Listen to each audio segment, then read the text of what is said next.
My name's Art Thompson. I'm chair of the board of the Cooper Foundation, and Pam and I both served on this board. But how I really know Pam is from, I'm thinking when maybe she was in junior high or high school. When they moved back to this part of the state and she began working for the Cultural Endowment, that's when we really got to see each other again.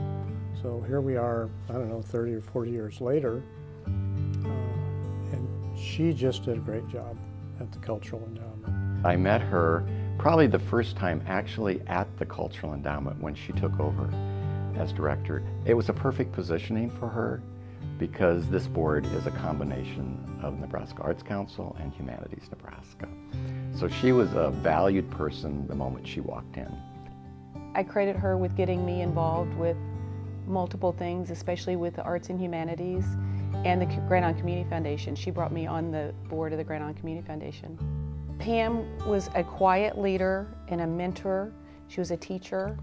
She just had a way of guiding in a gentle way. I went to her a lot for advice, and there was one particular situation I said, I think I figured out how to work this out, and told her, and she's like, part of that you can do, but part of that you can't do, and here's how we'll make it work. And it was brilliant and made it happen. Pam was on the board at St. Francis. I'd been the operations officer, and when I became president and CEO back in the early 90s, Pam was actually my first chair.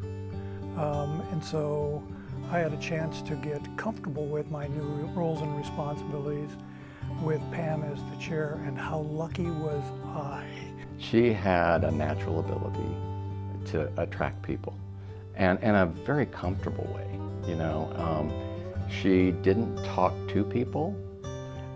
She opened up and let them tell her what they wanted.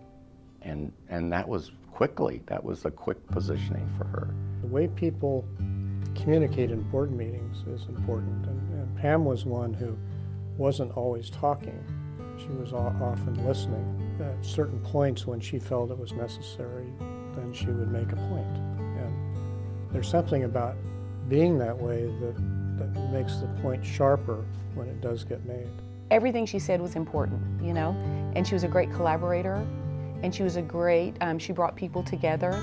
She was a team builder. She's a great team builder. She was organized, expected that there would be a strategic plan of sorts, goals that needed to be met, and would hold the board and would hold me accountable for achieving those goals. Well, that's commonsensical, but as they say, everybody is a great quarterback until the whistle sounds, and then they lose their focus. Pam never lost her focus in terms of moving the hospital forward. She was the kind of leader that we all would like. They're easy to work with, and you're doing things because you want to help Pam.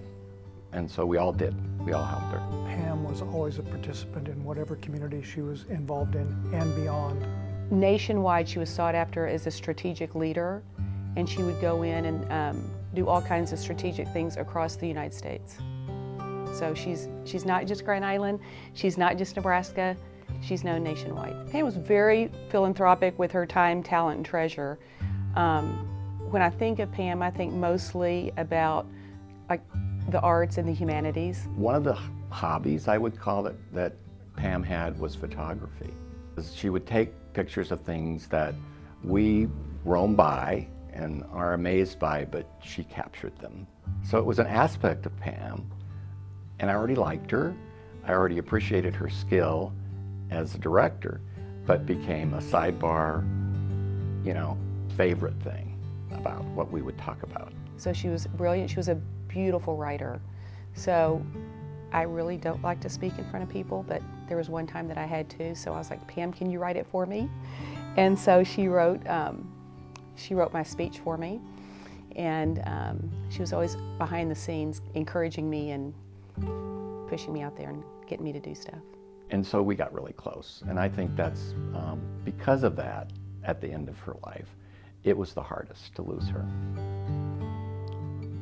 Because she was family, you know, she was us. And I miss her. She's one of those people you don't want to go out of your life. You know, there aren't enough people that you value just getting together with them. You see them, this is a good moment. You want that, you know. And Pam was that person that we all valued, we wanted her in that moment. And so it was hard to lose her.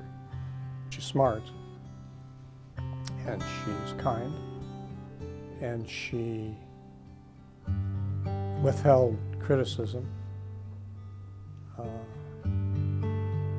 She spoke honestly. Carol and I miss her greatly.